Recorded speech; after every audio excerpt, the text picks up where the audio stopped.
Welcome to a Trucker's Mind podcast. I'm Eddie McGee. It's your boy K Things. We're back, man. Episode 231. Yes, sir. All right. I'll knock this out right at the top of the podcast. For those who follow the podcast on Instagram, you've seen that my father passed on Friday. And I posted that. And I've mentioned many times on here that he had a terminal disease and it was getting worse. I wanted to say this first and foremost. I think it's important, whoever's out there listening, make sure you develop strong character traits, like build up strength within yourself, consistency, whether it's going to the gym, trying to make more money, just trying to be a better overall human being, because when somebody you love dies, it will expose you. It will expose you. If you're a weak person now, you're going to be the weakest motherfucker ever when your mom dies or when your dad dies.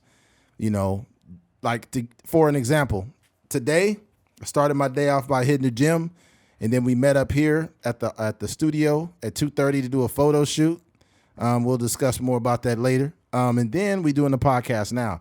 So I've never broke anything. I never broke away from anything I was doing because my dad died. And let's be clear, I cry every motherfucking day. I cry every day, man. That's my dad. I share his name. Me and him have the same name. The person that taught you how to ride a bike, the person that taught you how to drive a car, the person that taught you how to throw a football, how to tackle, the person that you've known your whole 37 years has died. That's a very hard pill to swallow, you know, and so it'll just hit me out of nowhere sometimes, and I just cry, man. And I am actively grieving, but let's be clear.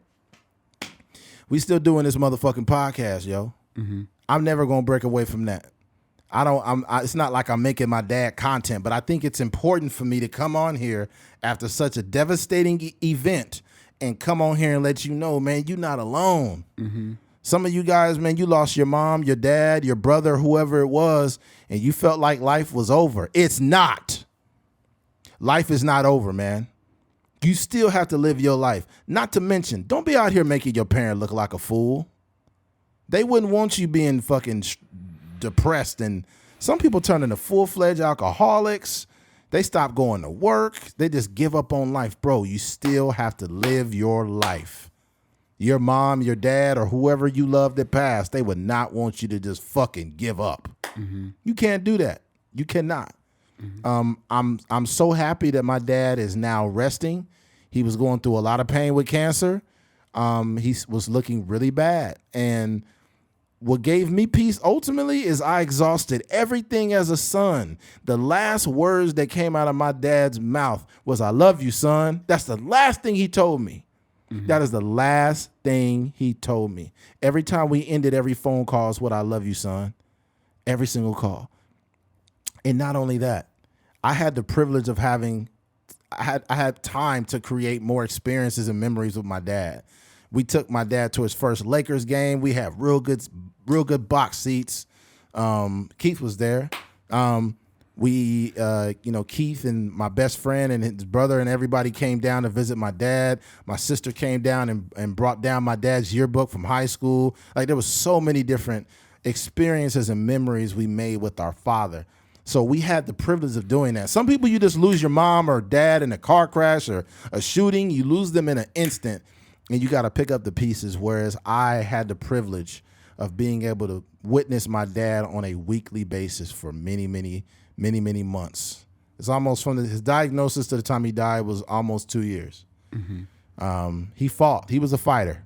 So I want to dedicate this episode to my father, Eddie McGee Jr. I love you. And I'm going to make sure I wear that name the right way. Now, something to add to this conversation is just the business of death, the very unfortunate business of death.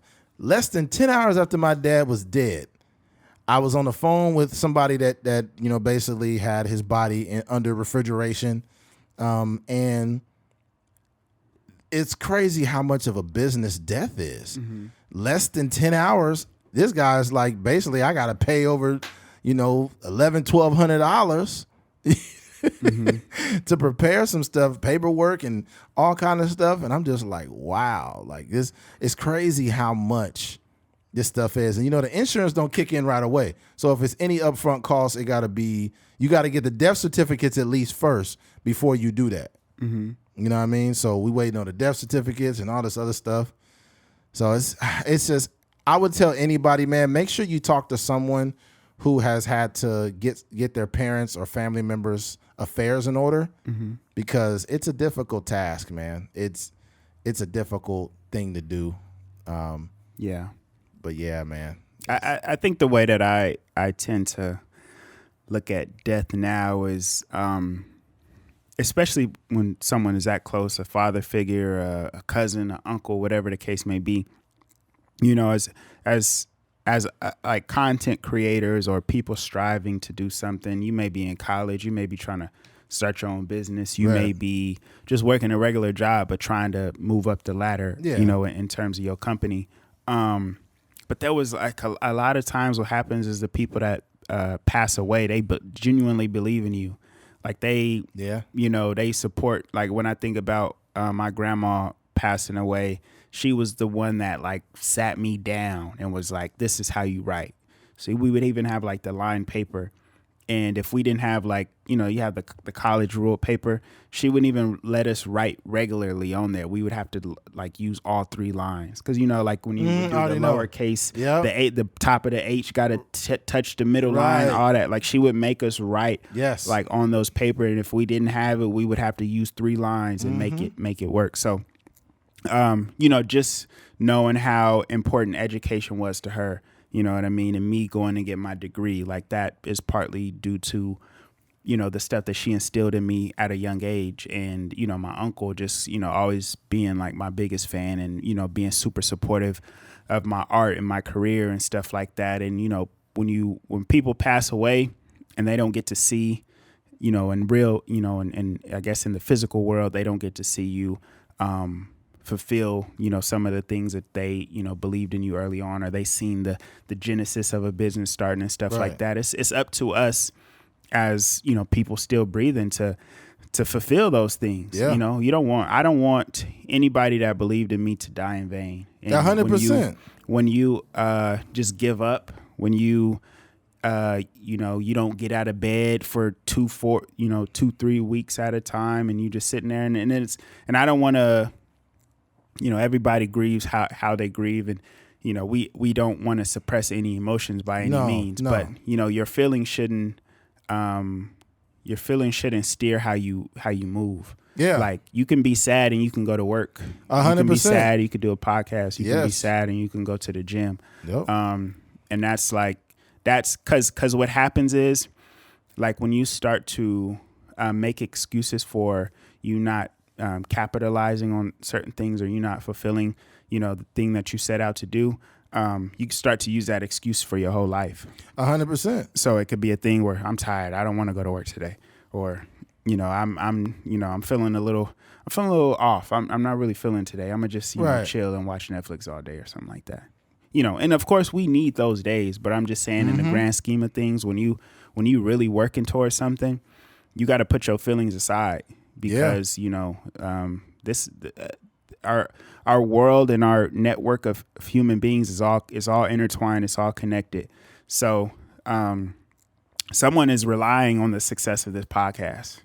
Maybe the success of this podcast can help my mom retire. Or maybe 100%. The success of this podcast can, my grandma got dementia. Maybe our family doesn't have the resources to put her in a home or something like that. But if this podcast is booming and we got thousands of people watching us, like I can afford, like, oh, that's nothing. Let me just take care of that. And maybe however many thousand a month, I'll take care of it. Y'all don't worry about it. But that's what this life looks like when you rid yourself of the excuses of, striving for what you 100% trying to make happen. In addition to that, I feel like the way you live, like I mentioned before, it's going to be exacerbated by the loss of your family member. So if you were just literally very nonchalant about life and your parent dies, you're going to fall the fuck apart. Mm-hmm. I know a dude, his mom died and he was just turned into a raging alcoholic for over 6 years. And it's like, bro, honestly, you just turned into who the fuck you already were. You think that your mom would want you to be an alcoholic that slept inside the house all goddamn day?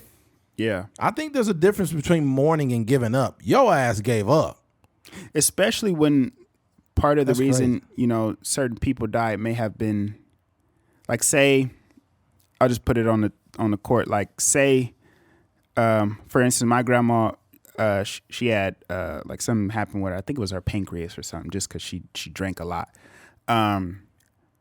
If I were to, she passed away and I start slamming beers 24/7, you know what I mean? In response to, you know, or that's my grieving or whatever the case may be. Like you also got to think about like what would your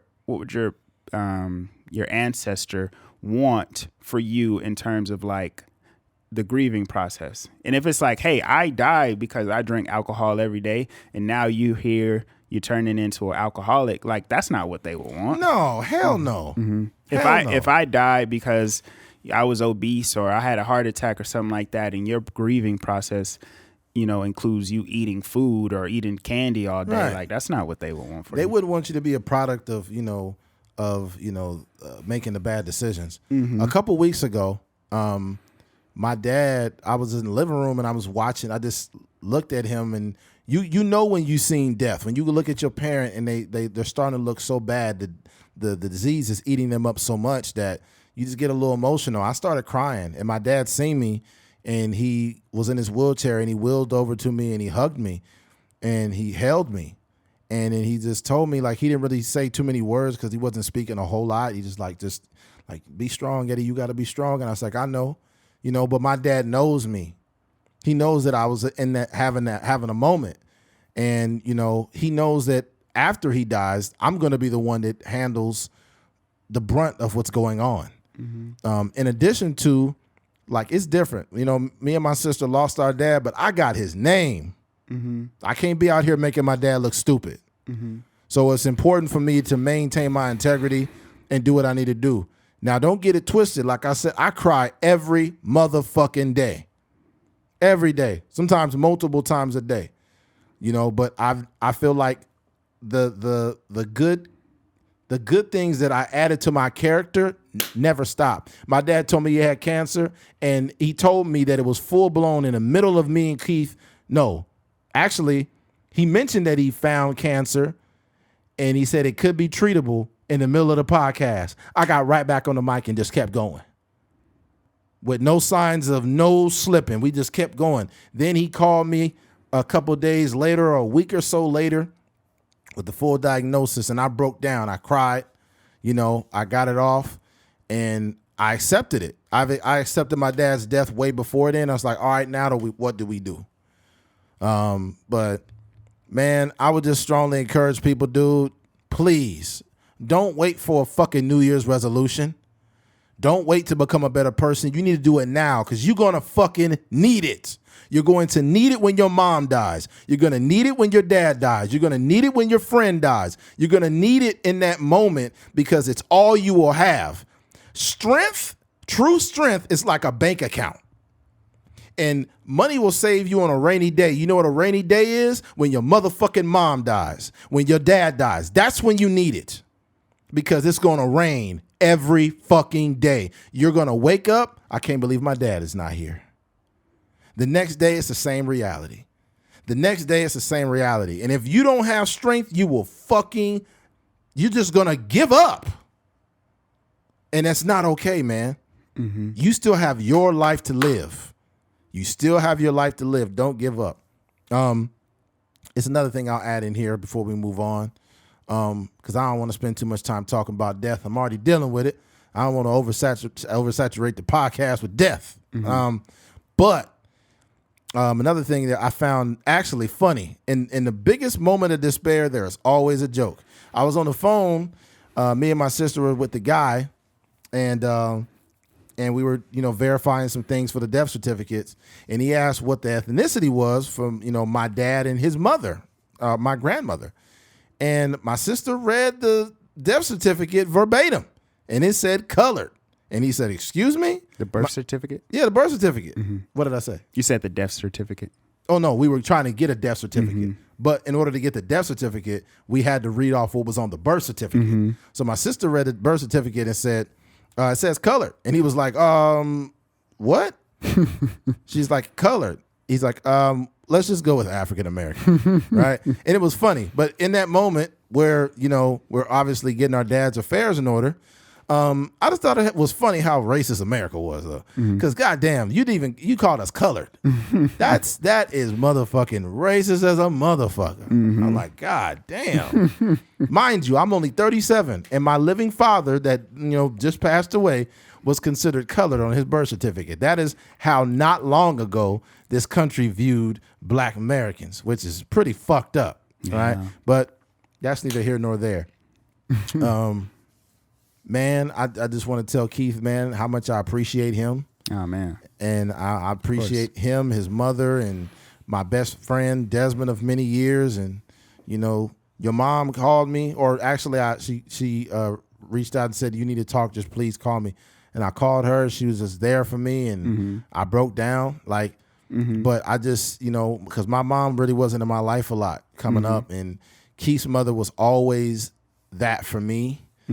And I just appreciate her filling that role in my life, because everybody talks about how, it's pivotal to not have a father in the home, but not having a mom hurts too. Yeah. You know what I'm saying? And having a woman that really cares about you means so much.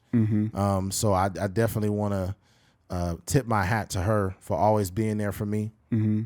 But to all the podcast listeners, I appreciate y'all, and all the people that reached out to me to tell me, man, I'm sorry for your loss, and praying for me and my family, man. I appreciate y'all. It's not just me looking at you guys as listeners of the podcast, but people who have been along this over 4-year journey with me, who have seen all these things that have went on in me and Keith's lives.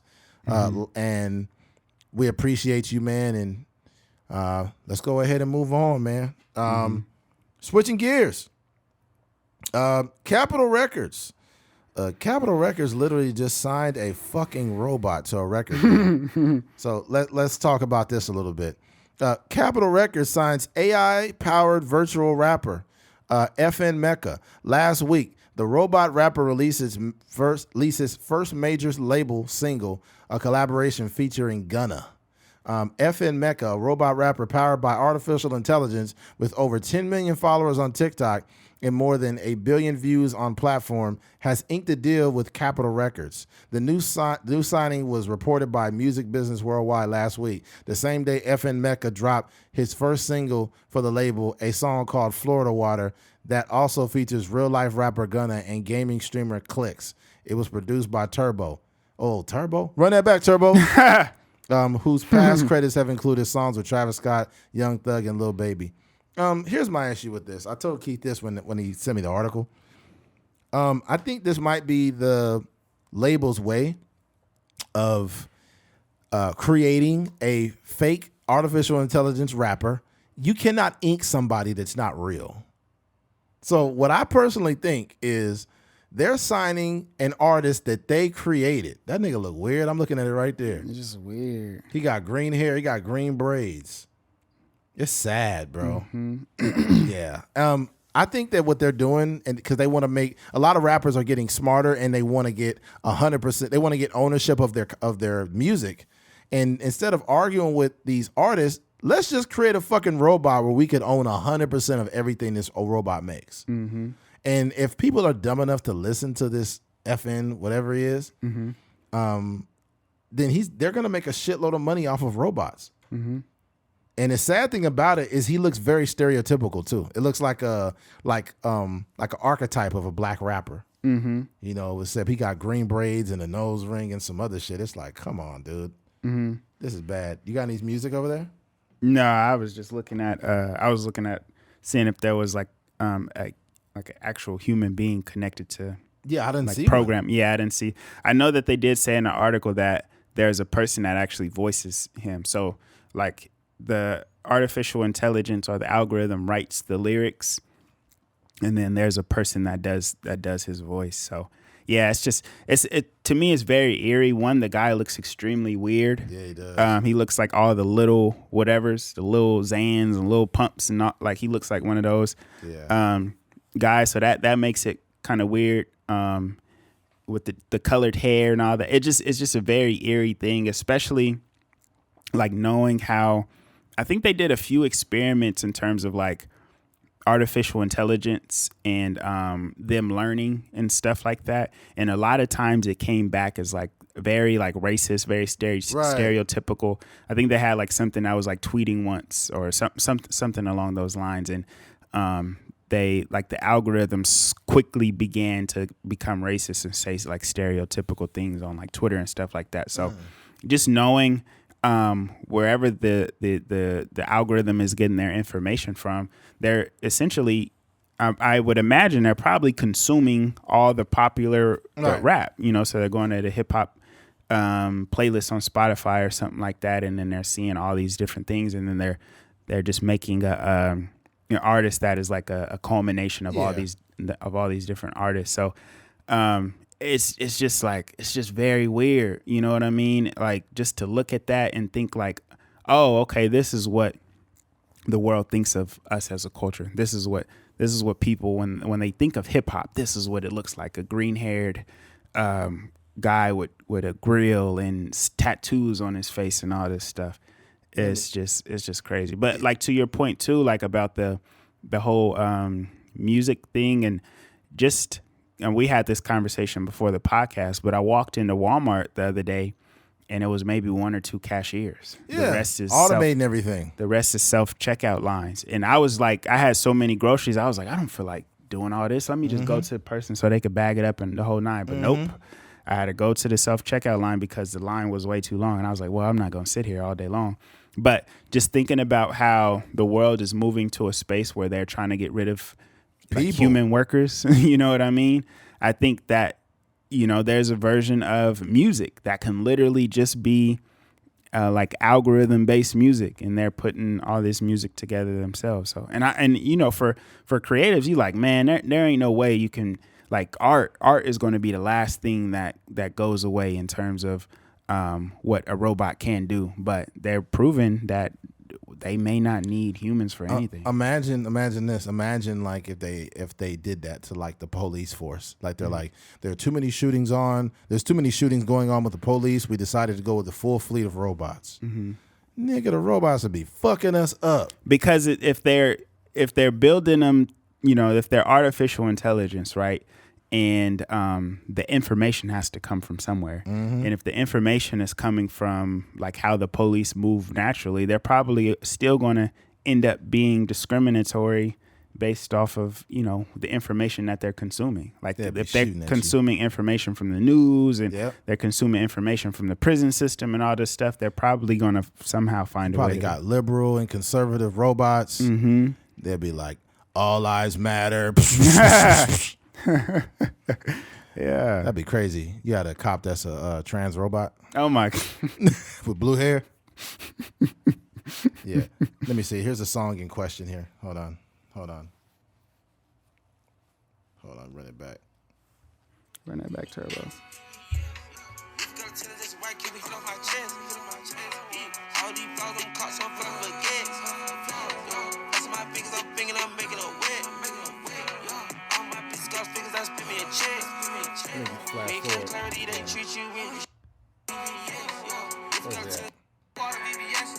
Bust down, make a splash.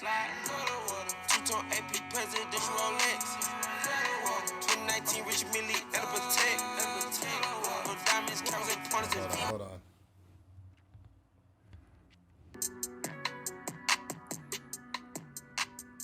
I ain't gonna lie. Robot kind of hard, cuz I ain't gonna lie. Yeah, that mug slap. I ain't gonna front. Hold on. Here goes another one. Hold on.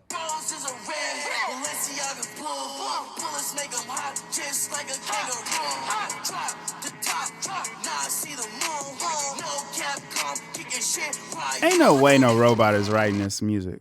Yeah, I don't believe it. That's a robot, bro. Hold on. I don't believe it. Yeah, bro. This motherfucker, man.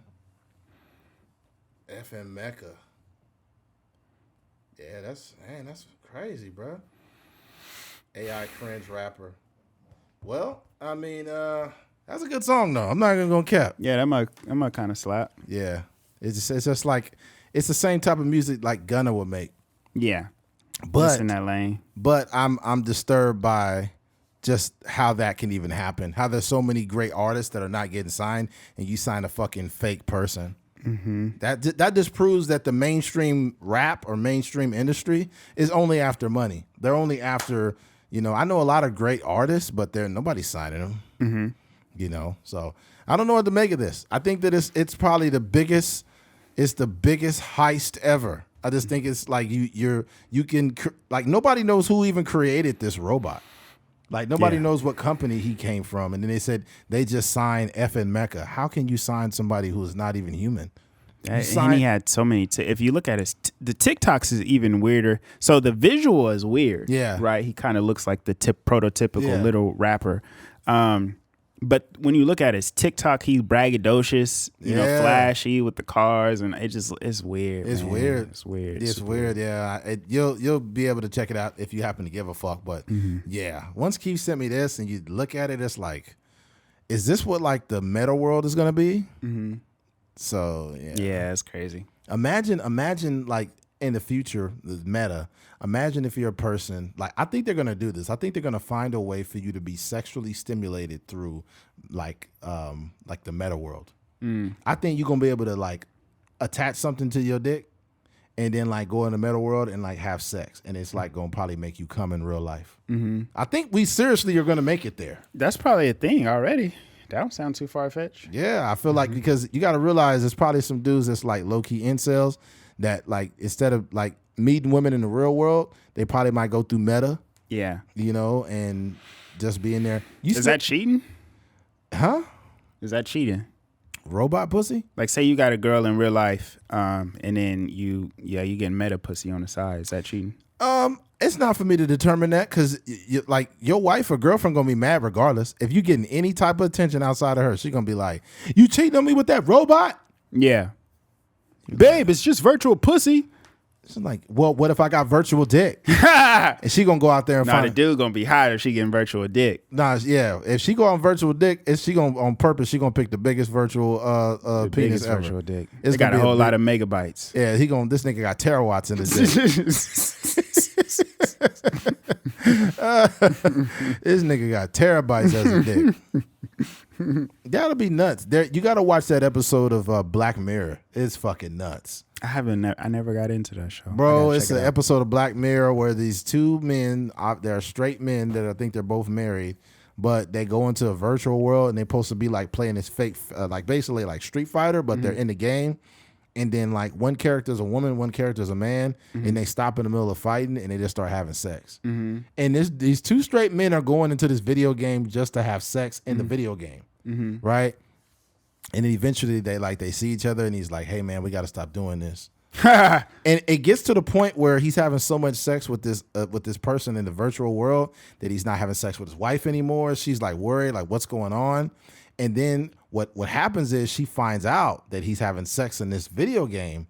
And what happens is they end up having an open relationship at the end where she goes out to bars and she has sex with men that she hooks up with in the real world. And he continues to hook up with that dude in the virtual world. Oh my gosh. It's fucking nuts, dude. That's weird. I wish I would have not gave it up, but it's the only way I could explain what was going on. Yeah.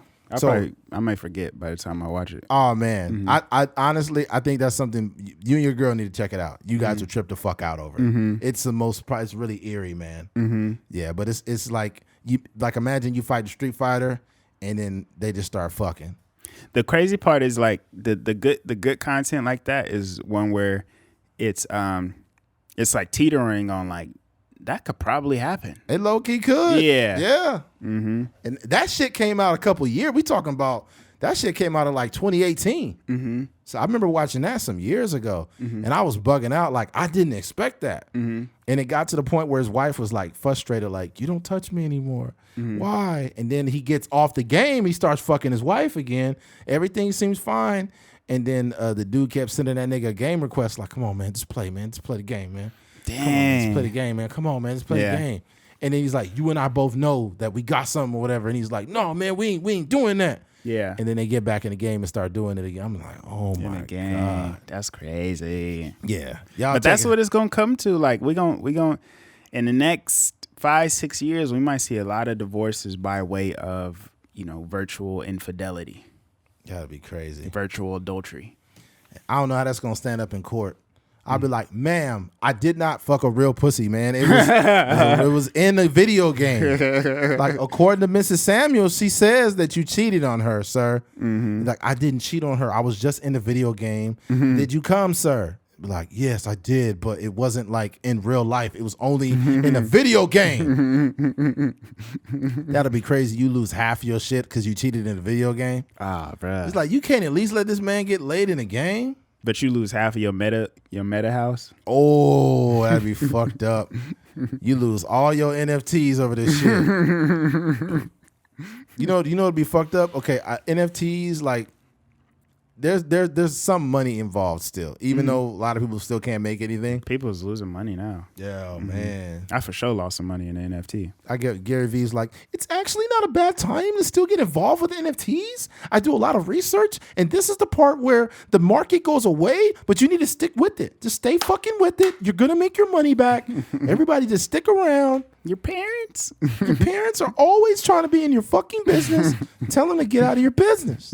NFTs is a trip, man. I told you what NFT stand for with me now. What's that? Not fucking trying it. That's yeah, stay away. That's crazy. You bought didn't you buy like $1,000 NFT? No, I might have got it for like $400. Oh, okay. Now it's worth like $68. Damn. Yeah. Oh, man. It's a terrible business. You got a Steph Curry one, huh? Yeah, it was a shoe. His shoe when he broke the 3-point record. Damn. You see, the issue with this is this. It's really not an issue. I think that NFT is not a bad thing. I just think that anybody who is first to something, they usually capitalize. Mm-hmm.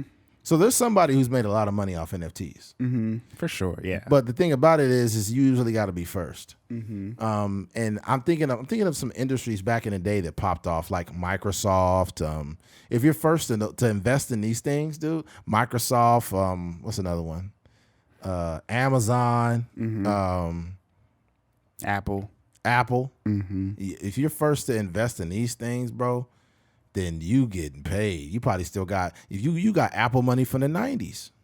Yeah. When I was a little kid, I remember my grandparents had an Apple computer, and back then the Apple computers had the slices, it had like the different colors in it. Mm-hmm. You know what I'm talking about? The rainbow. Mm-hmm. Yeah, it had the rainbow in it. Mm-hmm. That we talking about 1990 or 91. Mm-hmm. And I was like, that's a long time ago. Oh yeah, and that's back in the day when they had the monitors where all the letters was green and shit. Mm-hmm. Crazy, man. It was a crazy time. Yeah, I think with the NFTs it's I don't know what like the future holds. I think sometimes the market corrects itself. Mm-hmm. Like people just ran to it and they was making so much money. People's becoming millionaires overnight and stuff like that.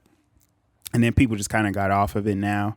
But I don't know. For me, I've obviously lost some hundreds of dollars on the thing that I bought, but I'm just holding it just to see what's going on. That shit gonna be -30. I'm like, damn. Because I feel like with Steph Curry, it's obviously like a commemorative thing. Right. And Steph Curry is obviously like one of the best basketball players ever. So yeah. I don't know. Who knows what that will look like? You never know. Mm-hmm. Imagine you get rid of the NFT and then 30 years later, NFTs come back or whatever. If you had this NFT from 2022, it's worth $8 million. That's like with like I know somebody selling like Pokemon cards, like holographic Pokemon cards, and at the time they probably just got it in a pack of a $5 pack, right? Mm-hmm. And I seen somebody on OfferUp, they selling it for like $150. Damn. 160, stuff like that. So we just never know like the value of this. So I feel like if you got something. Even like me now, I keep all of my boxes for certain things because I realize that a lot of stuff hold their value. You know what I mean? Like it's like it could be anything like MacBook. Like this MacBook, obviously I won't have it forever, but in 2 or 3 years, I could probably get like 70% of the value back and just, buy another one, put that as a down payment. Mm-hmm. Yeah. Yeah, man. It's, I don't know. It's all about figuring it out. But yeah, there's that. Switching gears. Pastor apologizes for calling the congregation broke. Basically, this pastor was trying to he was calling out the congregation because they did not give him what he wanted, which was a Movado watch. Right? And here, we got to clip this up. I hate to put some of the sound on this, but hold on a minute. Listen to this. Pastor Carlton Funderburk of church at the Well, Kansas City, was caught on video calling his congregation poor, broke, busted, and disgusted after they still hadn't bought him an expensive Movado watch he asked for a year ago while reportedly delivering a sermon about taking care of God's shepherd. See, that's how I know you still poor, broke, busted, and disgusted, because of how you've been honoring me.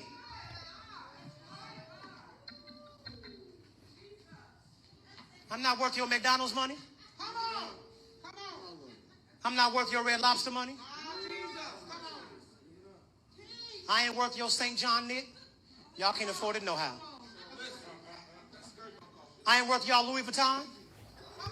I ain't worth your Prada. I'm not worth your Gucci. You can buy a Movado watch in Sam's. Yes, you can. Yes, you can. And y'all know I asked for one last year. Here it is the whole way in August. I still ain't got it. Y'all ain't saying nothing. Let me kick down the door and talk to my cheap sons and daughters. I don't want to hear no more excuses about what y'all can't afford. You can't afford it because you don't see the value here.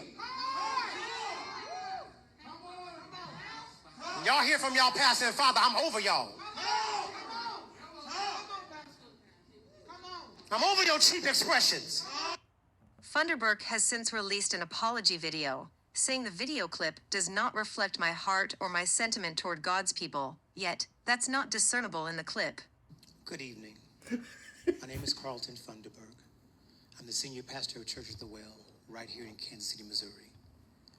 I want to take this moment to address the now viral video clip of me from a sermon given. I'm not interested in his apology. Here's the thing. The sad part about a lot of pastors, man, is they're just glorified drug dealers, but they use the wrong thing to sell. Like they're like almost like car salesmen, some of them, And the fucked up thing about it is you just insulted the same congregation that's giving you money. And you also are trying to make a lifestyle while being a pastor. It is just cringeworthy, man. He said, I'm tired of y'all brokenness. Yeah. And then you know what I'm really getting tired of hearing? And I don't know why it happens, but why do pastors got to keep using that fucking voice? That tone. Why is in the Jesus? Like, stop it. Can you let's talk normal for once, please? Like, where is it in the Bible that you need to talk like this? I'm just serious, Keith. And I'm not trying to be an asshole, but like the way that I'm talking now, when you're reading or saying the word of God to people, why do you need all these theatrics? Like, who's the first person to do this? Yeah. And then everybody decided like this is good. Now don't get me wrong. I've heard pastors talk like that and they've made great sermons. But my thing is I'm starting to get tired of that. Like, because it's kind of are you trying to sell me something? Do you think by you doing that's making your word any different? Imagine if me and Keith got on here every week like yes, and you know what, Trucker's Mind podcast. Yeah, That's I too remember much. once, and sometimes I went to a conference and there's just different pastors, and that same tone. There was this girl preaching, but that was like sometimes preachers build up to that, right? So they'll be like, in John 3:16, God says, for he so loved the world that he gave his only begotten son. And then they're just preaching their sermon, and what God meant by that is he's going to do this, and then they'll build up to that, and he said nah, and nah, and and they build up to that energy. But there was one girl who just had that from the jump. Like, and it was just like that same cadence, that same rhythm, like, and nah, and God said this, and I'm gonna go with this, and if you believe in God, so forth, and He will do this for you, and He will do that for you, and He'll take care of all your problems, and He'll do this for you, and if you're it's just like, come on, man, it's just like, my throat hurt. I don't know how she did that for 2 hours. Man. God damn. Yeah, I mean, you don't have to sound like Mystical to be a fucking pastor. Yeah. I don't know how Mystical does it. Mm-hmm. But yeah, it's nuts, man. It's basically a lot of them trying to sell. They're trying to sell an image, and basically this guy was very blunt about what he wanted. Yeah. If you're a pastor of a church in a ran down part of town and you come up in a Bugatti, there's a problem with that. I'm sorry. And it's like, it's not so much about an issue with you making a living through the church, but at the same time, like, you have excess. A lot of these people are in poverty that come to your church and pay their tithes, and you are in this super souped up car in front of these people. I just don't think that's okay. Like, okay, even just the idea of existing in a space, I want to be respectful. Let's say I make $20 million a year, right? Mm-hmm. And I'm going to help underprivileged kids in like in like a really ran down neighborhood, right? I'm not going to bring a Bugatti down there to help underprivileged kids. Yeah. I'm going to be like in a work truck or just a regular car. Yeah. Because like at that point, like, who the fuck are you trying to impress? Oh, you don't want to inspire them by driving a Bugatti through the hood? No. That's how you get robbed, first of all. And little kids will rob you. Mm-hmm. Did you see Pastor Davidson get robbed? Yeah. They beat his ass. Little kids don't pull no punches. And God said He giveth and He taketh away. And He took it away on this moment. But I'm going to get it back. I believe. I have faith. I walk by God's grace. I don't get it. Child support trying to take all my check, but it's okay, because in the name of Jesus, I'm not going to let him do that. I went down to the court building. I told the judge I don't got the money. He was like, dude, somebody slap this nigga, please. And not the pastors that be like singing with it too. Oh man, those be the good. I low key like those pastors though. You do? The ones that are sing with it. They're like, and that's how I feel. Do you feel me? You're like, oh hell no. Oh man. You know one thing I'll say about this. When I was in church, I used to go to church a lot, but at the end, I always get so hungry. Yeah. And the pastor be like, and I said, and then he about to end the sermon. I'm like, oh, thank God. He'd be like, but over here in Matthew 7:3, I'm like, oh, man. Like, let the church say amen. At the end of church, like, because I went to Mount Zion, at the end of church, he'd be like, and let all church say amen. That's how you know the church was ending, right? But he'd be like, and all the church say, well, actually, in Matthew 7:3, you're like, oh my goodness. So I don't like the music department because they be like egging it on sometimes. Like, what do you mean? That 4 on the floor where they, yeah, you know that, and then the organ player get on there and be like, yeah. Like, and the thing about it is the song don't even be that long, but when the church is really giving it a vibe, they just extend the song. Yeah. And then I don't even know what notes the choir director be doing, but they be like, yeah. They'd be like, yeah. Black church is a trip, yo. Yeah. Because we had a thing. It was like a concert in there. Yeah. I felt like I left the J. Cole concert after I left church one time. Imagine the pastor was just like, stick, I got a new stick. The pastor's like, and niggas is counting me out. Niggas be counting me out and counting my bullets and loading my clips. Loading my clips. Oh, man. Oh man! You know what some pastors do, and they think they slick. They will recite a rap song, but make it like Christian. Mm-hmm. What I seen in the Leviticus, it basically said, "What do you got? A lot. How do you feel? A lot. How many times have you prayed? A lot. How many times you been blessed? A lot." You mess around and put the real lyric in there, like, how many niggas done died? A lot. How many devils been shot? A lot. Oh man. Oh man. Some people that's super Christians that if they heard this, like it's humor. And in no way, shape, or form is it being disrespectful to God. These are human beings we're talking about. Yeah. We're talking about men. We're talking about men, and their job is to preach the word of God. Mm-hmm. But I think what's been happening is a lot of pastors, they get caught up in like almost being like, almost like a pimp almost. Mm-hmm. It's like they want to dress the flyest and, and a lot of pastors, man, they get around. They get around that church. Yeah. They get around that church. And it unfortunately, it's the truth. Mm-hmm. It's a lot of women that be going to different churches. It's probably some girls that have been with like 8 different pastors in town. Gosh, dang. Yeah, it's unfortunate. That even like, I think for me, humans is going to be humans. I go to church pretty much every Sunday. But that is the unfortunate part about human beings, that people. I think like in regular life, at least for me, I try not to judge people on what they do. If somebody get caught cheating, if they doing whatever, I try not to judge them because I'm a human being myself, and I don't want to be looking crazy if I end up on the news for something like that. But I just think when you're in certain positions, you gotta hold a certain standard. If you're a pastor, you can't be out at the club.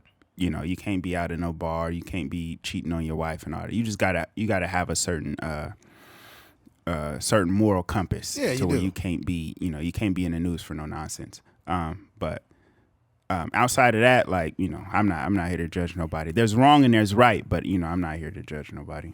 Yeah. Yeah, same here, man. I'm not here to judge, but I am here to roast your ass if you're over there doing this. Yeah. And then the apology sounded just so fake. He's like, as you know, the viral video that came out, I just wanted to explain. It's like, shut up, man. Yeah. Because you was real loud with that disrespect. Yeah, I personally apologize to the congregation, and I'm completely sorry for all the things that I've said. I do not feel that way. I was just caught up in the moment. Oh, God gave me a word, and it's like, this morning I spoke to God, and he told, like, nigga, God ain't talking to you. Yeah. I hate to say that to some, like, but when people say like, this morning I talked to God, and he said that if you put something more in the offering plate, you can take care of your pastor, but nobody want to take care of me because they don't matter to me. I'm just like, bro. I bet you God is looking down like, oh boy. Yeah. Like you have no idea how hot it's going to be for you. Yeah, I think that God is definitely not somebody you want to play with. Yeah. People just use God's name in vain all the time. Or not even just that, like just the context in which they ask for God. They're like, God, just let me get $1 million. I just want to win. And God like, man. Yeah. Like, nigga, what did you just say? Like, not, nigga, I'm not blessing you with $1 million. I wonder if God just get frustrated. Because, I think, like, people like, basically paint this image of God where, he's just, super patient and he's so loving and this and that. I think God is human. Mm-hmm. So he kind of like, hey, man, I ain't messing with y'all no more. I done gave y'all niggas 3 chances. Yeah. Like, it'd be girls like, oh, please, I'm just pray for the right man to come into my life. They'd be like, I did. I put the right man in your life 3 different times. He was 5'6" though, and you ignored him. He was 5'6". He wasn't 6 foot. Yeah. Hey, shout out to the women that are taller than they men. Yeah, for reals. Because they really, putting their pride and stuff aside to really love somebody just because they love somebody. Because one of my boys, his girl is a little bit taller than him.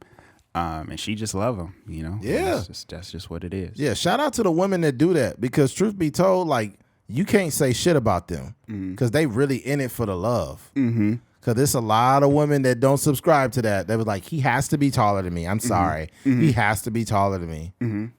And then I've heard women say, like, why are you giving me 6 foot energy and you're only 5'8"? Like, dang, don't do that. That's wild. And it's like, what be killing me is girls will be like, I need somebody over 6 foot, and they'd be like 5'2". Yeah. It's like, if I don't get, why do I have to be over 6 foot? I'm 6'2". But the crazy thing about it is I hate it. Mm-hmm. I hate the fact that people will look at you and like literally be unattracted to you because of your height. Mm-hmm.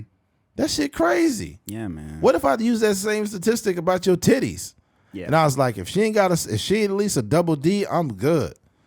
That's the hard part about like making those correlations. Is That's too much. It don't really translate on the No. opposite side. Because as men, we don't have like the women need to be like this in order for us to date them. We don't have like in the Tinder profile like you got to have B cups and up, or you got to have C cups, or I'm not messing with you, or your waist got to be this size. Yo, women feel a little too comfortable conveniently body shaming men, and people don't call them out. We talked about this shit. The height stuff. The motherfucking, the height stuff, that's probably one of the worst. Another one I seen, I remember I was when I was on a dating apps. It was this chick that I matched with, and she was like, you have some sexy lips, but I don't trust truck drivers. And I was just like, That's wild. What? That is wild. And here's the thing, the chick was 40. You 40 years old, and that's how you subscribe to that dumb shit you just said? Oh my God, you got problems. She may have had a bad experience with it. Who cares? I'm not whoever you had a bad experience with. You just ignorant. Yeah. Like, I don't be like, I don't mess with girls with big titties no more because one cheated on me. So it's like, I can't enjoy big titties no more? Yeah, that's ignorant on your part. Oh, man. I have a dream that one day big titties is going to be on every woman, black, white, and in between. Martin Luther King was getting mad pussy back in the day. Nobody even knew it, bro. Yeah. He had a white girlfriend, too. She was like, I told him I was just too afraid for us to be married. We couldn't get married. I'm like, damn. That's part of my, and I'm joking partially, so don't, people out there just chill. But that's part of the moral compass I talked about in terms of like preachers. Martin Luther, if he really is from Atlanta, so we probably call him Martin Luther King. But when you think about being a civil rights leader, back in the 60s and stuff like that, you can't be walking around with a white girl. Not back then. Yeah, you can't do that. It's not gonna work. It's not gonna work for you, Martin Luther King. Yeah, she was a brave white woman to be dating a black guy back in the day. That was almost like, get out of here, nigger lover. That's what they was calling white girls back in the day. Yeah. They was calling them nigger lovers if you was dating like any black person. Yeah. Because you got to understand, back then racism was American as apple pie. And if you was a black dude dating a white girl, black people had to spaz out on you, bro. They was like, what you doing over there with that white devil? Why would you do that, man? You can't do that, man. I wonder who the first black dude was to be in an interracial relationship. Yeah. That would be a good like a good little short film or something. It's probably back in the day when they, it probably happened during slavery. One of one of the slave owners' wives, he thought that, she was like telling the slave, like, go back in that room and clean it. But she wasn't back in there getting smashed or something, because that happens. You got to think, though, like a lot of them slaves was standing up on them, like those stages and stuff where they was, I guess, scouting or whatever. Yeah. And they was probably naked. Yeah. So, it's some mandingos up there. Yeah, they got slaves. Them niggas probably had big African dicks. Yeah. Them mugs down to their kneecap. There's like, get him out of here. Put some clothes on him, boy. And the slave owner's wife was like, we could use him. He's a strong slave. No, yeah, for sure. That slave has a lot of girth. I mean, strength. You can use him. He can do some good work around the house. On the next episode of Blacked. That was the original show. If nobody knows most people know what that means. Mainly through porn and through memes. It's just basically that's the story behind it is it's just black dudes with huge dongs that smash all kinds of different chicks. Mostly white girls, like white Mexican girls in there. They'd be like white girls that look like they work at Starbucks. Like they look like a fucking barista. Yeah. And there'd be this black dude that got a fucking sledgehammer. And she's like, oh my God, oh my God, oh my God. And like that's the whole idea of that. What would you call it? Genre. Yeah. It's too Yeah, they much. carved out a niche in there. There's a bunch of black dudes with white girls or Mexican girls or something like that. My dad would kill me if he found me out over here. Yeah, the storylines be so trash. Yeah. Did somebody order a pizza? White people always got to order a pizza in pornos. Somebody deliver a pizza? My name is Billy Cox. How you doing? Billy Cox. Wait a minute. You forgot to bring back my change. I'm sorry. I don't have any change. Then what are you going to give me? Just go ahead and invite me in then. It's hilarious, bro. Like, what's weird is I think that a lot of people that subscribe to like X-rated movies, they like these weird things like technically you're my stepsister. We shouldn't be doing this. Yeah. But like I'm gonna let you like massage my leg. Mm-hmm. And next moment, like, oh my God, you're my sister. You're my sister. Oh my God, that sounds crazy. You seen that movie Joe Dirt? Yeah. I guess something that happened. You remember that part of the movie where I guess like he thought that she was his sister. Like no, he wasn't sure if that was his sister or something. And they had good sex, and then I guess they stopped. And she was like, "What about like how the sex was when you thought I was your sister or something?" And then at the end, he's like, "You're my sister. You're my sister." Oh, that shit was terrible. Joe Dirt is an underrated movie. Joe Dirt. Huh? Said Joe Dirt. Yeah. Yeah, that movie is funny. I gotta watch that again. Fucking Kid Rock was like, "Get out of here, Joe Dirt. Nobody wants you around." He was eating that. Remember, he was eating the fries off of that huge. He thought it was like a moon rock or something like that. But it was a fucking septic tank. Yeah, big old shit. piece of doo doo. Yeah. He was Cry, like, little boy, cry. He was eating the fries with the ketchup off of it. Oh yeah, and then it busted open and shit came out. Oh. Yeah, that movie is funny. Somebody had accidentally busted open their septic tank out there. It was at an AMPM all the way down Highway 395. And they have a place where you could empty out your septic tank. You just connect the hose to it, and I guess you could dump out all the piss and shit. But somebody's busted open, and it was a bunch of doo-doo everywhere. Ooh, it was so nasty. Yeah, I bet. It was like, man. And there's a bunch of people on that RV. So it's probably months of dookie. You know what? They don't really make. I feel like the film world is like changing in a way where like some of the genres are kind of getting pushed out. Like Joe Dirt was kind of, I call that genre like it's like the white boy comedies. Yeah. They don't make too many of those. At least to my knowledge, they don't make too many of those movies anymore. But those because they had a bunch of them then. What was they had? Old School. That was a great movie. They had fucking Step Brothers back then. Step Brothers. They had Wedding Crashers. Wedding Crashers. You ever seen Tenacious D, Iron Pick of Destiny? Yeah. Oh my God, that was so You fucking. and Desmond used to play that all the time. Yeah. Yeah.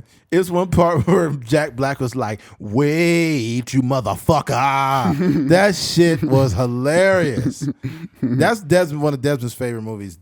You're right. They don't make a lot of white boy movies anymore. Those are really popular in like the early 2000s. Yeah. Yeah. What was the dude's name? Owen and you just said Wedding Crashers? Owen Wilson. Yeah, but what was another movie that was in too? That they were in? Yeah. There was Wedding Crashers, Old School. What's the other tall white dude's name that's in all those white boy movies? It's fucking hilarious. I think he was in Old School too. The tall dude. I don't know. Vince Vaughn. Vince Vaughn. Yeah, Vince Vaughn is like Vaughn the at? ultimate white boy movie guy. Ultimate. Hilarious. Fucking hilarious. Even like probably a little bit later than that, it's like the Superbads and the Superbad. Yeah, that would count as like a white boy movie classic. Yeah, I remember. I like the movie Bad News Bears. That was a little bit earlier though. That wasn't a white boy movie though. Bad News Bears, yeah, like a white boy comedy. Yeah, it had what's the name? Was it the Angelina Jolie's Billy Bob Thornton. Billy Bob Thornton. I guess you can consider that, but not really. Yeah. I'm talking about like a real white boy classic movie. I think like was it National Lampoons or whatever? I think that's one too. That's like the 80s, 90s. Weird Science. Dude, that's a trip. They don't make white boy movies no more. I like the Superbads and the not Tropic Thunder. Tropic Thunder was a good fucking movie. Not Tropic Thunder. I'm thinking but it's about not, what's the one with James Franco and Seth Rogen? Oh fuck! You just said it. Superbad, and then Pineapple Express. Pineapple Express. Pineapple Express. Yeah. Yeah, that's another one. All of those movies are kind of like one of the last white boy movies that was really cool. But it wasn't all that great. It was the one with what's the skinny guy in Superbad? Sarah. Yeah. But he was in a movie as like a caveman or some shit. I didn't see that. Yeah, I forgot what it was. Michael It was like Cera. 100 BC or something like that. Yeah, Michael Cera. I think his name is Michael Cera. Yeah. Yeah. Even the with Kevin Smith, they be Jay and Silent Bob. Yes, that's like a that. white boy movie classic. Yo, you just brought this up. I didn't. We never thought about this. They don't make those movies anymore. Yeah. Those are really good movies. Yeah. That's a trip. I guess everything's gotten so progressive that they can't make white boy movie classics no more. It's like, we don't need these white devils making these fucking movies anymore. But they be so funny that even black people be like, hell this is yeah. comedy. Yeah. Especially the 90s, they probably made more of these movies than anything. Oh my God. Dang. Yeah. Even a little bit further back was Dumb and Dumber. That would count. That would count. That would totally count. The ultimate crazy white guy movie ever. It's more of almost like not a documentary, but Jackass. That's the ultimate. That's one of the last. They like one of the last men standing. They got a new one that came out recently, didn't they? Yeah, I don't think it didn't get as much traction. At least to my knowledge, it wasn't as. But I watched a couple of those movies when it came out, like Jackass the movie. Yeah. Because back then too, a lot of like, especially when I was in high school or when I got out, it was a bunch of like spinoffs of Jackass, like Bam Margera. Remember Bam? Yeah, I remember Bam. Viva La Bam. Yeah, and he was dad, fighting his dad and stuff. Don Vito and shit. I don't know what happened to him, dude. He's fucked up right now. You know what's so crazy about some of that stuff? Like, when, at least for me, on the outside looking in on skate culture, you would think like Bam was the guy. Like you would be like, oh, this dude Bam, like he's my favorite skater. But like the real skaters, they'd be like, yo, he's like just kind of like a pop skater kind of thing. And it was like much better skaters that was really remember Ryan Sheckler? Yeah, Ryan Sheckler. He was like a child. He was like a prodigy. Yeah, he's a prodigy. Yeah, Ryan Sheckler. I think he still skates, but he's like looks like old. Like he's been through some shit now. Really? Yeah, you haven't seen him? See what he looked like. Ryan I haven't seen him in years. Ryan Sheckler looks fucking like he's been used and abused, man. He had a reality show for a minute. Yeah, he did. Him and his mom. His mom was pretty sexy. But they were both like young, I think, when they had Ryan. You see him? He's 32. 32, yeah. Shex, his Instagram name is Shex. Oh, and he's got IG? Ryan Sheckler and what's going on? He's still skating? It looks like he's still skating. Yeah, he's still skating professionally. Yeah, man. Dope. Fucking Rob Dyrdek. Yeah, Rob Dyrdek. Yep, that Fantasy Factory. Rob got more MTV money than probably anybody, bro. Yeah, he was a very smart businessman. Yeah, he is. Yeah. Freaking the person I want to talk to just because will be Stilo Brim. Yeah. He's been around for a while. Been around a long motherfucking time. Long time. Dang.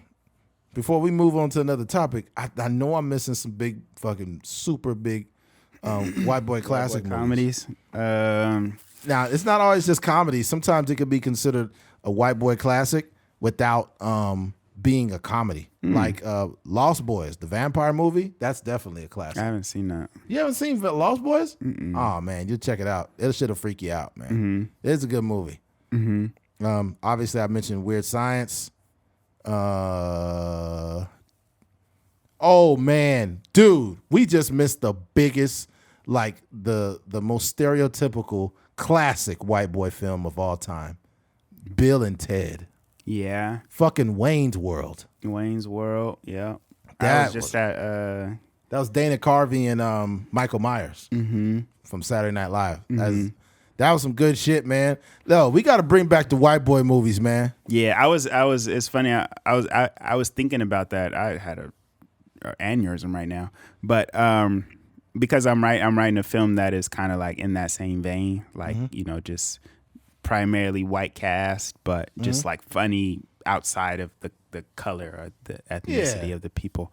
And I was like, man, because when I was writing, I was like, dang, I haven't seen one of these in a long time. I know. And a lot of these guys that were starring in them, they kind of like, they're a little bit older now, or they're doing different things, or they may be behind the scenes more. Like the Seth Rogen and James Franco, they had all kind of movies together, but they are broken up now. So we don't really get that. Even what's the dude's name? That was in Anchorman. Fuck. Anchorman is another one that's kind of in that. It's kind of in there, but you're talking about was it Will Ferrell. Will Ferrell. I'm tripping. Will Ferrell. But Will Ferrell's hilarious. You know a movie that or a 40-Year-Old Virgin? Is that kind of? Nah. I would think it is. It got black people in there, but I think that's primarily like it got Kevin Hart in there. Kevin Hart and the other black dude. I forgot his name. But I don't know if you consider that like a white boy classic. That's just a classic comedy. But 40-Year-Old Virgin is fucking hilarious. Yeah, that movie is so. Steve Carell is just underrated comedy. Yeah, super underrated. I was just thinking right now. You know a movie that it's in that genre, but it doesn't have white guys in it. It's actually Harold and Kumar. Harold and Kumar is almost it's that same genre, but they're like they're more like Indian. I don't know if they're Indian or they're Middle Eastern or something. Asian or something like that. Yeah, even we haven't even mentioned Big Daddy. Big Daddy, what do you mean? Big Daddy with Adam Sandler. Adam Sandler, yeah. Yeah, you can say that. Oh fuck, we're missing Adam Sandler and Shooter McGavin. Shooter, you remember that? Where he had that fucking big old like a hockey stick. He was a golf movie. What's the name? I forget. People probably it's probably like a guessing game for like come on guys, man, come on. I'm gonna look it up. I'm just gonna put in Shooter McGavin. Shooter. He was playing golf. Yeah. It was from Happy Gilmore. Yeah. Yeah, that's a good fucking movie, man. Gilmore, for sure. Happy Gilmore was a good movie. There was so many of these movies, man, but I think Hollywood has gotten so progressive, but that it won't. That's what they talked about. I think Donald Glover was talking about like that. The Hangover is one of the last strongholds of that. Hangover, yeah. Hangover but like, is one of the strongest ones, yeah. Like it's hard to make comedy now because. And maybe it's because the writers are scared, or maybe it's because like it's so political. Because when I think about movies now, whether it's a comedy, or action, drama, whatever, it seems like they always have to check the boxes. It's like okay, we need the lesbian girl, we need the gay guy in there, we need at least one black character. Black guy, yeah, we need the Asian character in there too. It's just like it starts to become like this melting pot, right? Which is cool, like progressiveness, whatever. But we are two black men talking about the white boy comedies and how much we love them. And they sprinkle in, they sprinkle in black characters here and there. Right. But it doesn't to us, it doesn't feel like, dang, I wish there was a black character. No, in there. not I at wish all. there was a gay character. It's just like, so that's like, at least for me, like when I'm writing the script that I'm writing right now, I'm like, it's almost like I appreciate that era of films, the 90s and the 2000s, and I want to make something that is like that can live next to those movies. That'd be dope. And still kind of walk the line where they may be making jokes about black people or gay people or whatever, and it still be like it's just in the name of comedy. Not, I think you could pull that off with having a good amount of black guys in the movie, but having some white dudes in there and have our real interactions. Because a lot of white dudes are crack black jokes and they'll be fucking hilarious. Yeah. But it's not like a racist joke, but it's a black joke and it's hilarious. And if you add that element to a film, you can still pull it off. Like I remember I was watching The Hangover and the dude was like, who? Doug? No, Black Doug. Black Doug. He's like, stop calling me Black Doug, motherfucker. That shit was hilarious. Yeah. Or when Steve Carell, he's like, hey, you need to check your bitch, okay? And he's like, hey, don't say that, man. That shit was hilarious, man. Yeah. He's like, know what I saying? Mm-hmm. On 40-Year-Old Virgin. Yeah. Yeah, man. That's a trip. We got to, I don't know. I think, yeah, like I mentioned, the last one of those films was probably 40-Year-Old. No, was Hangover? Hangover, yeah. Hangover. And they had a trilogy too. Yeah, what's the most recent one? That's the one with Mike Tyson, ain't it? Mm-hmm. Yeah. Part 3. I think that was in like Thailand or something. Yeah, like they that. did. That's when one of them. That it started to get a little weird. I ain't With gonna the front. trans? Yeah, that was a little crazy. That's a Big little old much. titties. Yeah, a little trans. Yeah. Hold on. There was a movie I seen actually recently. Before I opened my mouth, it was with fucking Jennifer Aniston and the dude from The Hangover. Oh wait, no, my bad. No, it was just Jennifer Aniston and a dude from Ozark. What's the dude's name from Ozark? And he was in The Hangover too. But they basically were like, I guess they were drug smugglers. It's a comedy? Was it Jennifer Aniston or was it fucking? Hold on. Yeah, it's a comedy. Mm-hmm. It's a comedy. It's fucking hilarious. The guy from, if you put in Ozark, it's the guy, I think he writes it too. I want to drag people along this. It's Jason Bateman. Yeah. Jason Bateman. And Jason Bateman was in a movie. It'll show his movies down here. Not Arrested. Was it Arrested Development? No, it's not Arrested Development. It wasn't Game That's Night. a show, yeah. I remember Game Night. Oh, I haven't seen that.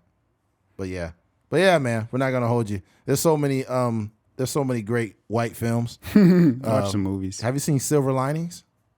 Silver Lining Playbook? I think that's what it's called. Mm-hmm. Yeah, great With fucking Jennifer movie. Lawrence? Jennifer Lawrence. Great movie. Super white. Great movie. Super white. Great movie. It's like a white person if they were watching like Best Man Holiday or something. Yeah. But we shouldn't be so shallow because I know a lot of white people that watch black films and like them. Yeah, it's a lot of people. Tyler Perry, I'm sure Tyler Perry's a huge part of his fan base is white people. Yeah. More than what you would think. Mm-hmm. There's like, I love Best Man Holiday. You'd be like, is that your grandma watched that? Yeah. I was telling I was talking to my cousin about because I feel like for me, like when you're like a Ryan Coogler, for instance, and he's a little bit older than I am, but we're like raised in the late 80s, early 90s, and we grew up in a space where like we grew up on what they would call hood dramas. We grew up on Boys in the Hood. We grew up on these movies that we talked about, the Dumb and Dumbers and Big Daddies and all these movies. Yep. So like those are in our DNA. And when you grow up in you get to 3 decades on Earth, you start to realize that the stuff that you grew up on is no longer being made. Yeah. So like it's up to certain like filmmakers of my era to kind of retroactively bring some of that, or it doesn't have to bring the era back, but just some of the tones of it. You know what I mean? So yeah, I like seeing other cultures come out with films where it's just them, and I like to enjoy watching like a movie that's like a Latino cast, and they're going off to like spring break to go party somewhere, or like they're Asian or something else. Like I just like the actual writing of a film. Yeah. You don't have to be black or whatever you have to be. As long as the writing's solid. I'm trying to think. There's a movie I seen. It was pretty recent. It's pretty much an all Latino cast, but it's a great fucking film. I cannot remember it. It'll come to me.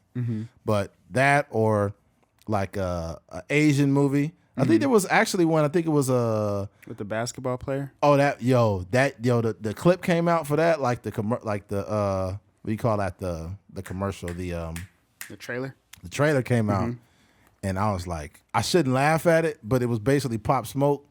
It was an Asian dude and a black girl, like that were like the main characters, and then the only role that I seen Pop Smoke have, he was like, "What's up, egg roll?" And I was like, yo. Hey, come on, dog. You got to give him a better line. Yeah, that's a bad insult, too. Yeah. The only way, like, like for me, like when I'm writing this, like I was saying, I'm writing a kind of white boy comedy kind of thing. Like, you got to be, when I think about it, I'm thinking about it in terms of like stand up. Yeah. Like if you can't just say what's up, Agro. Like it got to be. Yeah, it's lazy. It has to be like a setup. It has to be some sort of misdirection or Right. Something like that in order to like you got to add the science to it. It can't just be what's up, Agro. Unless we're in a genre where back in the 50s or something, it's a basketball team playing and it's a white white audience, white people in the arena or something, and they saying those things like that makes sense. Right. But like in 2022 to be saying like what's up, Agro, that's too much. Yeah. It could be like a character like it could be a character like an Asian character. He's like standing with this black guy. They're having a conversation. He's like, "Hey, watch that. That took me a long time to make. Don't do that. It took me a long time." Be like you long time, huh? Right? Like shit like that. Yeah. People will catch that and laugh because it's embedded in the humor. And he's like, "Shut up, you fucking asshole." Or to say the dude's name, the Asian guy responds to the black guy. And he's like, "Shut up, Jamal." And his name is like David. You know what I'm saying? Yo, I seen this video of this white guy that was walking up to black dudes. He's like, "Yo, this is my dad right here. My dad, Jamal." He's like, "My name ain't Jamal, motherfucker. Get away from me." That shit had me dying. Yeah. He's like, "Jamal?" All right, switching gears. Monkeys being attacked over monkeypox. Yes, you heard me correctly. People are attacking monkeys for something they have no control over. It's a crazy world, Keith. Monkeys getting attacked. This just doesn't make any sense. Yeah. Here we go. Don't blame monkeys for monkeypox. World Health Organization says after attacks, the outbreak is centered on humans, not animals. Health officials said after a report that some monkeys were harmed in Sao Paulo, Brazil, out of fear of transmission, according to local authorities. Y'all stupid out there in Brazil, but y'all women got some big booties. Damn. Monkeys are not nice butt lifts too. They don't need the Brazilian women really don't need those BBLs. Yeah. Those girls are, see, we get BBLs in America to look like them naturally. Them women out there in Brazil, super thick. I'm going to retire there. Monkeys are not to blame for monkeypox outbreak that has triggered health alerts, including a national health emergency in the United States. As the viral disease has continued to spread, the World Health Organization said this week after reports of attacks against the animals in Brazil. At least 10 monkeys were rescued last week in San Jose do Rio Preto in Brazilian state of Sao Paulo after authorities found signs they have been attacked or poisoned out of fear of monkeypox transmission. God, y'all stupid. In that country, 7 of the monkeys later died. The police Sao Paulo are investigating those cases and said the mistreatment of animals could be punishable by 3 months to 1 year in jail. Despite the name, the risk of monkeypox transmission during this outbreak is centered on humans, not animals. That's crazy. Them Brazilians losing their mind. They like, bro, we got to kill the monkeys. Amanda Nunes, get to kill the monkeys. Yo, that's wild, bro. Like, the Brazilians got to chill, man. Stick to doing jiu-jitsu or something, man. Stop killing these monkeys. Yeah. I think it's just very ignorant. But I also think it's part of it is like, I don't know who the scientist that names these things and the marketing of it. Because you have to think that there's some very ignorant people in the world, and this is going to be like I don't know. I'm not going to make it seem like it's a cultural thing, but when I heard of monkeypox, I didn't think of it as like monkeys. I just thought of it as like, oh, this is like chickenpox cousin. You know what I mean? Yeah. So I don't know. Were people like killing chickens when they found out like chickenpox was? No, we were still eating them niggas. Yeah, that's crazy. The chickens would be like, "Can you please stop?" Fuck. I ain't gonna front. There's a rooster next door to us that'd be like cock-a-doodle-doo every morning, and I'd be like thinking of a way to murder this rooster. I know, right? Yeah. Put that motherfucker in the air fryer. Oh, it'd be the most fire chicken. Yo, that'd be crazy. Yo, what if chickens, when the chicken box came out and people like, so let's say they start getting attacked. And they'd be like, yo, they keep attacking us. They'd be like, can you describe the subject? He was a black male. 6 feet tall. Yeah, that'd be crazy, yo. Yeah. Every suspect would be like, he's a black male. But imagine if every everything named after an animal was like, it was starting to get attacked because of some disease named after it, like elephantitis. Like we just shooting down elephants because niggas got swollen feet or something like that. Elephants are so fucking smart. Mm-hmm. They'd be like, woo, they'd be killing us. Like, it was like one elephant that was like stomping on somebody's grave or something like that. Did you see that? What? No, I didn't see that. Yeah, if I remember correctly, some elephant was getting a revenge or some wild thing. You ever seen what other animals try to fuck with elephants? What elephants do to them? Mm-mm. I think I don't know if I seen a tiger or I forgot what animal it was. It was a big ass animal. It might have been it might have been, but sometimes tigers or lions get out of pocket. Mm-hmm. And they'll try to run up on a big animal, and the big animal will fuck their ass up. I can't remember. Damn it. I'm trying to remember what I seen, but was it? It might have been. You know what? Oh, a baby elephant. I think a lion will try to eat a baby elephant. Mm-hmm. And the motherfucking lion came around trying to jump on the baby, and that big elephant took the tusk and was just bam. You hitting him with it? Hitting him with it, yeah. Yeah. They get wild out there in the trenches. They'll stomp your ass, man. Mm-hmm. And there was another one, I think it might have been a zebra. Mm-hmm. It was a zebra one time, and you know how the lions, they could jump out and almost like a football tackle and grab you. Mm-hmm. Well, what had happened one time is he was trying to jump on one of the zebras, and there was another one coming this way, and the zebra just like ran and stomped that nigga and just kept on going. Because when the zebra get full speed, lions don't always catch them. Yeah, the lions don't always be successful. You know, when we watch Animal Planet, it just look good. You know, it's just a highlight reel. You know what I mean? Yeah, I like watching them attacks, bro. Mm-hmm. Yeah, them attacks. You see that? Did you see when that lion attacked that dude recently? Mm-mm. The dude kept putting his fucking finger in the cage, like trying to touch the lion's mouth, and the lion was like, "Oh!" And he latched onto his finger, and he was just twisting like this, and the dude was like, "Oh!" He ripped his fucking finger off. Really? Oh yeah, you could see the tendons coming off in his finger. That mug was delicious. Yeah, I was like, bro, you should have left that motherfucking lion alone. That's stupid. Yeah, it's like a third world country or something. I don't know, but the dude was playing. And there was another one recently where a monkey grabbed a dude. He was getting too close to the cage. He snatched him up. Huh? Yeah, you seen it? And then dude's leg, he's like, but I don't know what language he was speaking. He's like, bagada,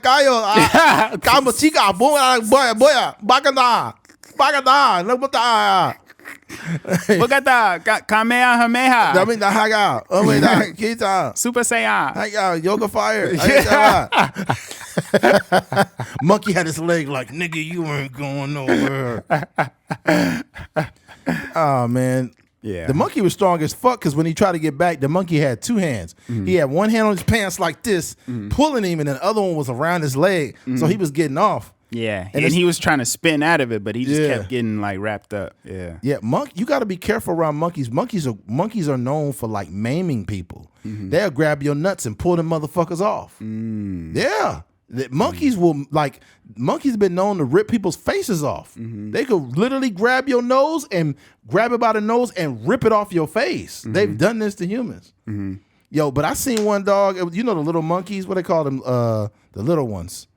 A little chimpanzee. I guess they call it a chimp, right? Mm-hmm. This is recent too. Is a video of this, and these little kids need their ass whooped. It was a little like a kid, might have been a baby, probably no older than like maybe 3, probably, and it was a bunch of grown kids, not like real grown. They probably was like 8 or 7 or 8, just a little older than the baby, obviously.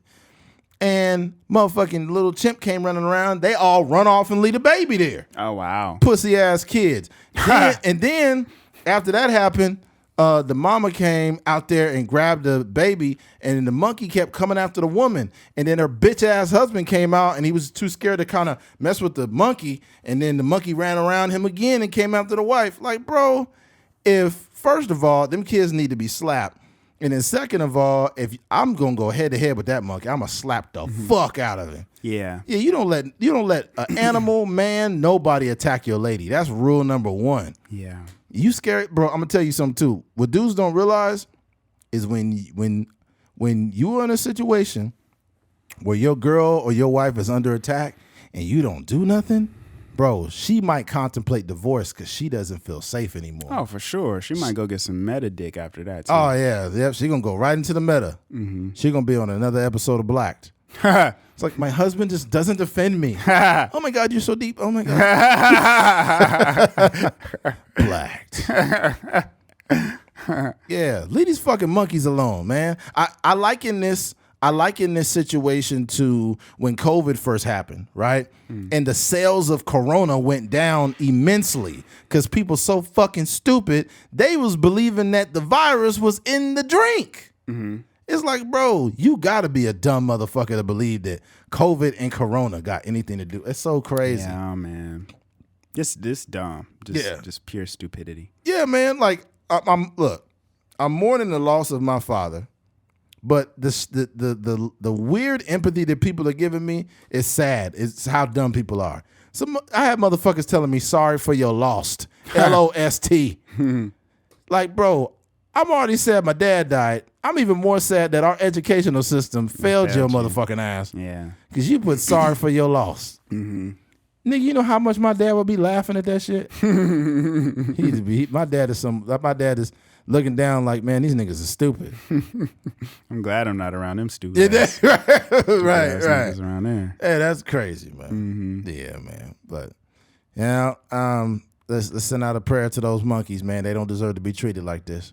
Yeah, that's not cool, man. Yeah. I think for me, I have mostly wild animals, domestic animals. I don't know. I have a weird feeling about them. But domestic animals? You don't like domestic animals? Not that I don't like them. I just don't.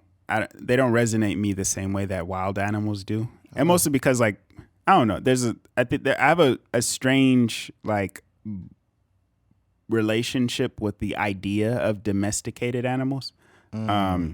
So I don't know. I don't know. But when I see like wild animals and I know the effect that human beings have on like their livelihood and how we just building freaking buildings on top of their homes and pushing them out of places, you know, so it just kind of resonates with me different.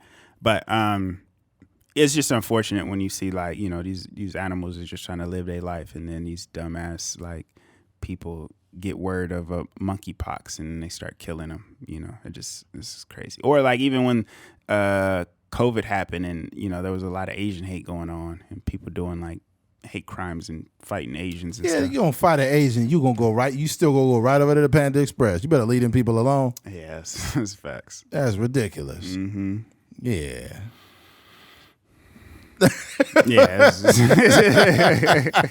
Man, let's go ahead and wrap this shit up, man. Yeah. Last but not least, I want to appreciate everybody who's reached out to me to send your condolences.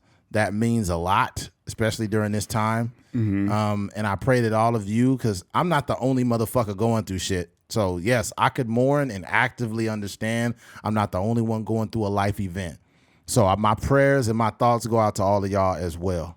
Yeah. However, if you made it to the end of this podcast, well, let me get some. Oh, you got to get some shit off. Of course. Rest in peace to Big Ed, man. He's you know, obviously that's your dad, but he was like, you know, that was like family to us.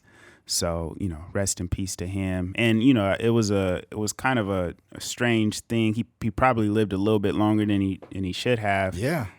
Which is a blessing, you know, and obviously it gave us time to go out there and see him and stuff like that.